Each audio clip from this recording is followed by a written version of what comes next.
Whole crew would pair it with taco night on Mondays or whiskey Wednesdays. Upside Bar and Lounge at 29th and Pine Lake.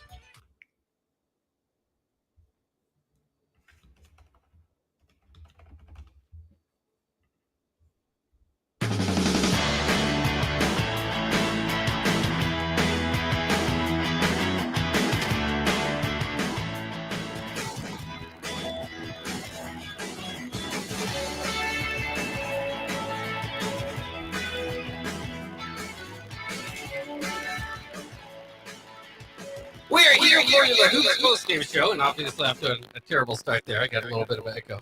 But working on that here. But Austin, Oregon joining me for a big show here today as Nebraska defeats Oregon, gets their fourth top 25 victory of the year, tying a school record, also tying what anybody else has done so far in the Big Ten this year. Of course, this coming off the heels of a 6-game losing streak, now back-to-back top 25 wins. Huge win in Eugene. Austin, how did you enjoy your Husker basketball this evening?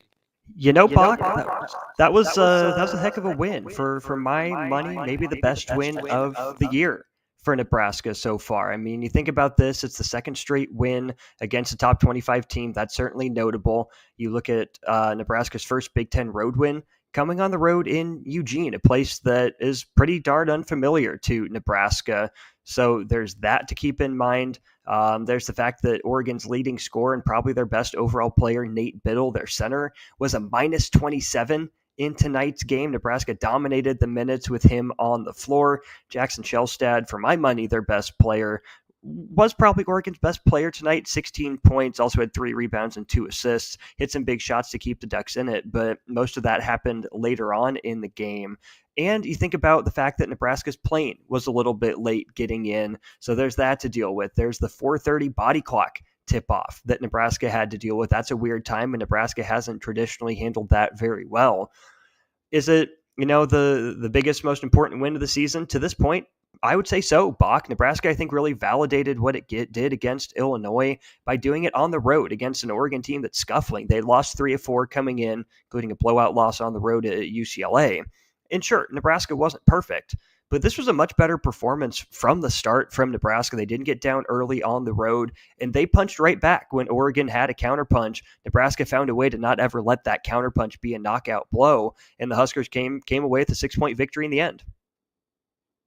It's fascinating, too, watching this team the last couple of games, whereas, the 6-game losing streak is the beginning of the game. And then they put themselves in such big holes, that when they had to fight back, and they did in most of those games fight back, there's the exception, the Purdue games here and there, but when they did fight back, they were all gassed out. They were tired of making the comeback. And so the other team kind of put it on them. And, in this case, they're on the opposite end of that. They're up as much as 15 in the first half. It felt like Oregon had to use a lot of its energy to kind of get back into this game.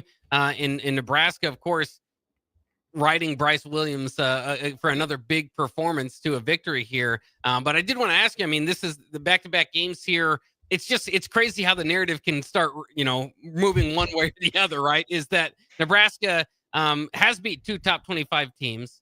Illinois is not at full strength, struggling a little bit, being not at full strength in their past few games. Oregon is struggling quite a bit themselves in these past few games. Nebraska's not shooting well at all in these past few wins from beyond the arc. What do you kind of make of all of those things combined together? Because it's easy to say, hey, Nebraska's got 2 top 25 wins. They should be able to do this anytime they play anybody in the country. But I think a little bit of context might go a little bit of ways to tell this team still is working toward its goal of becoming a better team. That's just the thing. Nebraska is not without flaws. And I think the biggest problem for Nebraska is that all of them essentially came crashing down at once. They kind of have to in the 6-game losing streak. You time the improved scouting from Big Ten opponents that are familiar with you with a pretty bad stretch of basketball from Bryce Williams in there. Other guys not knowing their roles and drifting apart. Everyone trying to end the losing streak with one shot. And things compounded, right? You're never as good as your best moments consistently. You're never as bad as your worst moments consistently. But Nebraska kept compounding mistakes. And it's not like they were that far out of games, right? Yes, Iowa City happened. Yes, Mackey Arena happened. But at the same time, Nebraska was close at Maryland, just 3 or 4 possessions. They were close against Rutgers and USC. They couldn't find a way to finish there. And those were all disappointing losses in their own way. And yet, despite the fact that they were losses, you could still say, despite the issues, Nebraska's hanging in there. They needed to find a way to beat Rutgers and or USC. I mean, there's really no way to look at those games at home, especially with a chance to end the losing streak even earlier, and say it was anything but disappointing. But at the same time, it's basketball. It's Big Ten basketball, right? The teams might not be elite, but they're certainly good enough to take advantage of your mistakes, right? Especially when you have 2 NBA guys from Rutgers like Harper and Bailey who took over. Desmond Claude, is going to have a long professional career overseas probably. I mean, that's a really good basketball player. Nebraska was just not able to make those key plays in key moments. And they did tonight, right? I mean, Oregon is a legit team. They have 8 quad one wins, won probably the second best multi-team event of the year out in Vegas, with wins over Texas A&M, San Diego State, and then Alabama. I mean, that's a 3-game stretch in, I think, 4 days, as impressive as any in the country, right? Dana Altman is a good coach. That's a talented roster. But Nebraska, I think, has really learned from Rutgers in USC, right? Because we saw those games were tight. They were back and forth. Nebraska got out to a 10-point lead against Rutgers, never buried them. USC was a pretty tight game pretty much all the way. And Nebraska didn't find ways to win those games at home. Well, guess what? You have another one of those against Illinois. You prove that you've learned some lessons. Did it look pretty against Illinois? No, it didn't. But Nebraska, I think, really took the confidence boost from finding a way to win that Illinois game, and where other teams compounded Nebraska's mistakes and piled on their losing streak. Nebraska just did the same to Oregon, and that's what you expect from a veteran team. Not drifting apart, not the lack of playmaking at the end or losing your head in key moments, but you expect a veteran team to see a struggling team smell blood in the water and go make it hurt for them. That's what Nebraska did tonight. Yeah, very, very impressive to keep Oregon star players down, and just the complete opposite of watching this game. Of course, the last time they were on the road to start that game against Wisconsin, 10 minutes in, you're going, man, they don't have a hope, And in this one, Right. again, they get off to a good start early on. Obviously, Bryce Williams is a big key, or 28 points again, and I think anytime you're gonna get a big win, Bryce Williams is gonna have to play a big part in that. But something that's changed over the last couple games too is Sam Hoiberg not just being a starter, but playing starters minutes. He played as much as Bryce did tonight. It's a fascinating discussion from several different ways. Of course, being the son of the head coach and all that sort of stuff that you can get into.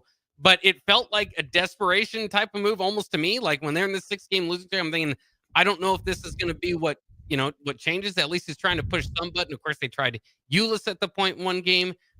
Is this Hoiberg 37 minutes a game something that you think can last for the rest of the season for him? No.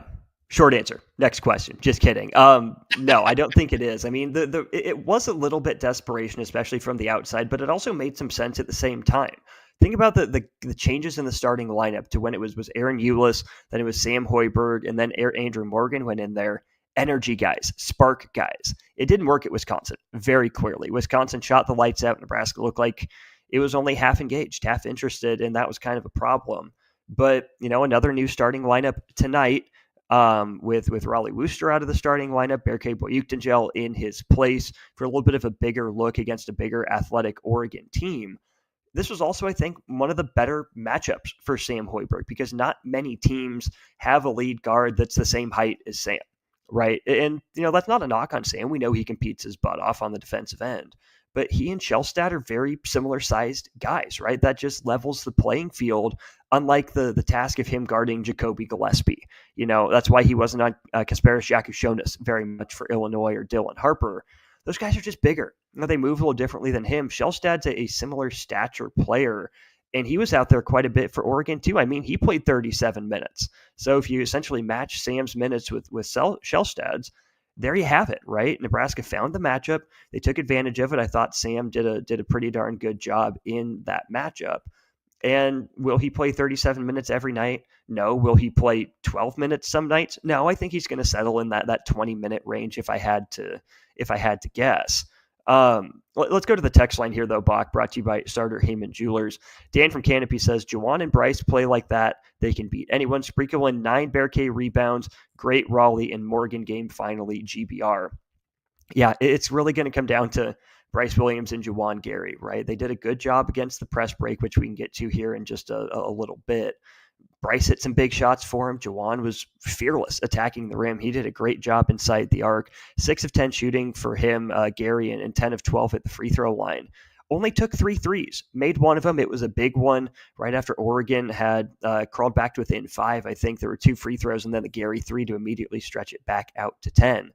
We've known all along that Juwan and Bryce are the 2 best players on Nebraska. This looks like the most comfortable Juwan has been because he's playing a style that I think finally fits him, attacking downhill. He's crashing the glass, a pretty good day on the boards for him, again, with 5 of them.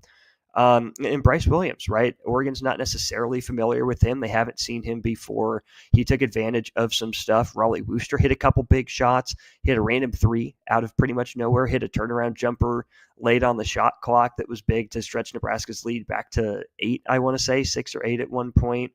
That was key. And Andrew Morgan, right? The other guy that gets brought up here by Dan from Canopy. Morgan was fine. It wasn't his best game, right? He got in foul trouble, maybe a couple questionable ones, but he did his part. I mean, Braxton Mia saw the floor for the first time in 2 games. This was just a good, solid, all-around basketball game by Nebraska, Bach. I mean, yes, the storylines are going to be 51 combined points from Williams and from Gary, but you also had Raleigh step up in moments. Bearcay made a couple big plays. Morgan here or there. Sam all night long. It was about the stars, but it was about everyone else too. Yeah, certainly. I think Raleigh Wooster too. I know he missed one of his free throws down the stretch, but it hit 2 when it really mattered to help kind of keep Nebraska's lead, where it was before Oregon was doing that press, was trying to catch back up, and then hit a big jumper toward the end of a shot clock too. That's not necessarily one that it's like, hit. That's not one that you're like, well, I want the ball in Raleigh's hands with a long 2 at the end of a shot clock, but he buries it. So you get that opportunity. So I mean, he played well. Like you said, it was just a good performance. And most of the time, in Oregon's star players struggled. If your star players can play well and you can find a way to bother their star players, then you've got a good chance of winning. Do you think Nebraska has an identity now? I know that was kind of a talk throughout, the 6-game losing streak too. Now that you've turned it around, 1 to 2 top 25 games, is there an identity, or does it kind of depend on the night? I mean, if shots are falling, anybody can kind of change their identity. But to me, they still got to scrap together on the defensive end and somewhat hope their opponent misses threes. I mean, when you double down and they get, you swing it across the court and they get open looks, that's somewhat of a shot that, a lot of teams would like to take. But Oregon didn't shoot well again. And so, again, Nebraska is it sounds kind of simple to put it in these terms, but they do pretty well when the opponent doesn't hit their threes. They struggle quite a bit when the opponent is hitting their threes. That's the style and the risk that Nebraska's been running for 3 years now, right? I mean, if you want to call it an identity, you can call it that. I think Juwan Gary has found his identity on offense. I think they're starting to get a little more cohesion. It wasn't perfect all the time. I'm not confident in saying Nebraska has an identity as a team necessarily. I mean, the defense was good tonight. I mean, yes, they allowed 71 points for Oregon. That's, where is it? I mean, still over a point per possession, not by much, but I thought the defense was by and large pretty darn good tonight, Bach. I thought the rotations were really good. Thought they were pretty on point, all things considered. Communication looked good. I would assume they hit their goal of deflections and tips. They did a really good job of that, and they were pretty darn good situationally as well. I think about Andrew Morgan, giving up an easy 2 instead of trying to contest with 4 fouls. Down the stretch when Oregon's trying to go fast and create turnovers, Nebraska did go to what we think its identity is supposed to be on offense in slowing it down, but they also did a better job of running when they had opportunities. I mean, for Pete's sake, they had, 24 fast break points. That's the most we've seen out of this team in a month, let alone in one game, right? Previous versions of Nebraska, even this year, get sped up by that pressure. And they did it at the end of the first half. They had a bad light ball turnover to cut it to 6 with about 2.5 minutes to go. But for the most part, I think you saw what Nebraska's identity is going to be, Bach. It's not one that I think they want, but it's one that I think they can work with. And that's playing matchups. Can the guy whose night it is to be the X factor in a matchup step up? Tonight, I think that was Raleigh Wooster, who handled the ball really well against the press. Then you get into, press break and half court, and Bryce Williams and Juwan Gary did their thing. But I thought for the most part, Raleigh Wooster was an X factor for Nebraska tonight. There are going to be games Nebraska's going to need that. Andrew Morgan had his moments. Braxton Mia came in and wasn't elite, but played his role, which is fine. You mentioned Sam Hoiberg, kind of a no-show from Connor Essegian in this one, but Nebraska didn't need him tonight. There are so many other games where you would have said, man, if Essegian doesn't have it going, where's that other scoring punch coming from? But I really think Nebraska's identity is going to be finding that X factor. And if the guy who's the good matchup steps up, and the opponent doesn't hit threes, Nebraska will have a good chance. I guess the question is for Nebraska is for a lot of people are probably wondering, where do they look as far as NCAA tournament goes? Obviously, a 6-game losing streak is going to hurt you, but now you're starting to get, some of these big time victories. And again, I like to count the AP top 25 because I'm old school. I know you're more into the, maybe into the quad ones and looking into that. How do you think Nebraska's resume? Because I know, even with that 6-game losing streak, they were still somewhat on the bubble, probably on the outside of the bubble. I saw them on the kind of next 4 out type of discussion. How much do these these victories in the past 2 games put Nebraska back in the picture, I suppose? Well, I would tell you Nebraska's resume isn't nearly as good as the resumes of Action Plumbing, Heating, AC, and Electrical, as well as Lincoln Wall-to-Wall Wine and Spirits. Shout out those 2 fantastic local companies for their sponsorship of Postgame. Make sure you definitely check them out. Wall-to-Wall, especially right now, right? Pop a bottle after Nebraska wins its 4th game of the year against a top 25 team. First time that's been done since a team that went to the tournament in 98-99. Right. That's something that hasn't been done very frequently in Nebraska history. They got it done. And that's a mark. I think it's Purdue and UCLA are the other teams in the conference with 4 wins against ranked opponents. And obviously those opponents are going to rank pretty highly in the net. I think that moves Nebraska to 4-6 in quad 1 games this year, which is a decent mark. I mean, overall, Nebraska's win-loss record isn't pretty. There's still a few games below 500 in conference play. But after a 6-game losing streak with Illinois, a bad matchup at home, and Oregon, a different matchup on the road, for Nebraska to come out of that with 2 consecutive victories against ranked teams is big. Net doesn't love Oregon as much as the top 25 does, but it's still going to be a quad 1 at the end of the year for Nebraska. And that's where I think Nebraska is such a fascinating case right now, Bach, because they have as many, quality wins as any team on the bubble. That win at Iowa, or that loss at Iowa, what should have been a win at Iowa, that's not going to age well, right? Iowa's kind of in some turmoil right now. They're not playing their best basketball. That's not going to age well.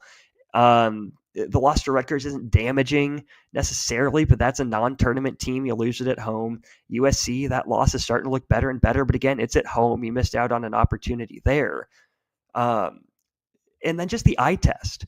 Right. I mean, I know we are into an era that relies so much on metrics, on numbers, on the net. And I'm not saying that's wrong. You're right. Don't misunderstand me. But when you see Nebraska go get blitzed by 30 on the road at Michigan State, get blitzed by 30 against Purdue, and then get blitzed by 30 at Wisconsin, that's not a good look. Nebraska's kind of a case of extremes right now. When they're bad, they are really, really bad. But when Nebraska's good, it looks like a team that could make some school history, which isn't necessarily saying much, but it's just a fact. So I think just because of the 4 wins over ranked teams and those 4 quad 1 victories, I would say Nebraska probably has a better bottom line than most teams do right now.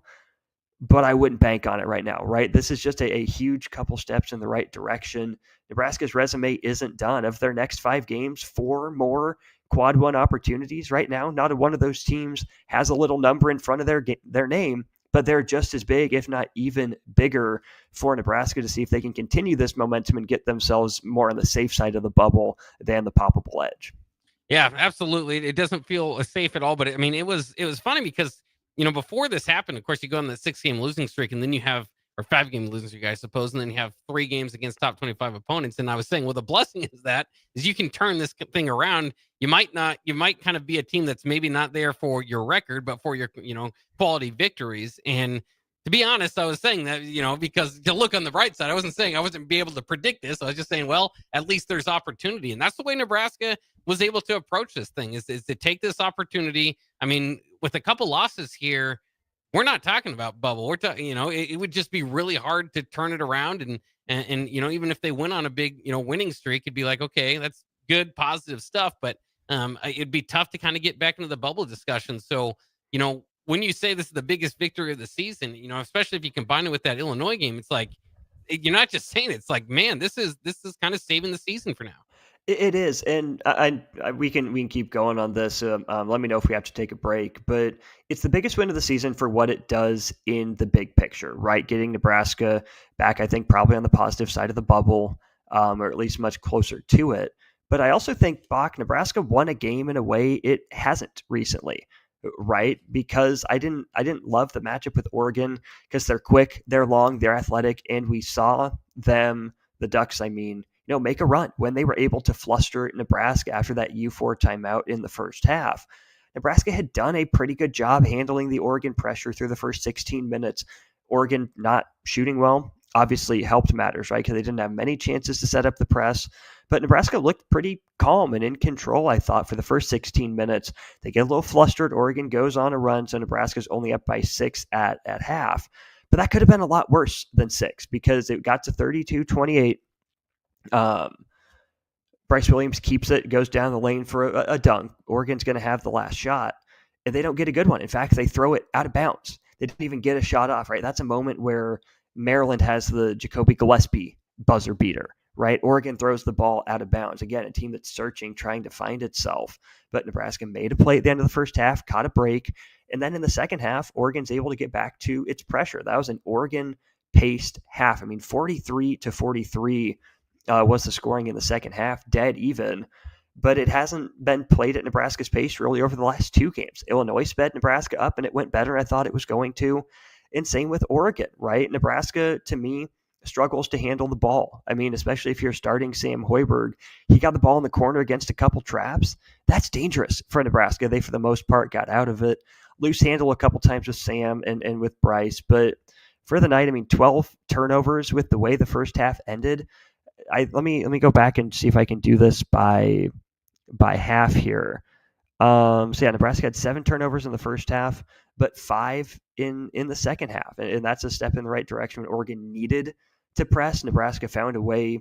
Aside from really that one dumb one with about 2.5 minutes to go, to do a good job of taking care of the ball. And then when you have numbers against a press, you see Juwan Gary get a dunk, you see Andrew Morgan get fouled, you see Bryce Williams with a nice little pump fake layup off of it. Nebraska handled ball pressure better than I think they've done for a while, but especially this year. Now that we haven't seen it, but not consistently. So I think just in a sense of this game, that was a big win for Nebraska because it showed they have it in them, that they can take care of the ball. Yeah, absolutely. I did notice that closing out that game, Oregon was pressing and Nebraska was able to get there. And that was a problem for their tournament team 2014. I mean, there's a lot of teams, like you said, every team has their holes, but that's one that I wouldn't necessarily say Nebraska, like you were saying, is proven in doing so. So now you feel a little bit better about that area. Of course, Nebraska's next game as we wrap up the post-game show will be at Washington, a team coming off their own 6-game losing streak before winning against Minnesota, but they only have 2 wins in the conference. Of course, it's Braxton Mia's return to maybe get some revenge there. We'll see if he gets a few more minutes like you said he did tonight, but 9:30 game on Wednesday. So are you worried a little bit about that time for Nebraska? I mean, that could be a little bit tricky. I mean, it's 7:30 body clock. We'll see how adjusted Nebraska is to that. I mean, I guess it would be at 9:30 our time, but 7:30 out there. I believe that Nebraska is staying out there. They're not going to make the trip back and then jump out again tomorrow, which I think is really smart for the Huskers. I think Fred said the plan was to try to get a practice in at Oregon and then head up to Washington for shoot around as well. So am I completely convinced that Nebraska solved its woes? No. But they've proven in the last 2 games that, shouldn't have written them off, So good on the Huskers. I probably won't be surprised by anything I see Wednesday night, Buck. Yeah, will be exciting. Hopefully Nebraska can keep this momentum going. All right, let's wrap it up again. Thanks to Action Plumbing, Heating, AC, and Electrical, as well as Wall to Wall Wine and Spirits for joining us. Thank you, Austin, for joining me as well for this postgame. And thanks for the Huskers for getting a smile on our face here with a win tonight. That'll wrap it up for our local programming this evening. We'll be back with early break, bright and early tomorrow. So don't go anywhere. Also, fresh lineup tomorrow as well. So look forward to that. And, of course, Who's Postgame will be back for the games this year, the remaining games this year. So tune in every time a game ends. We'll see you tomorrow.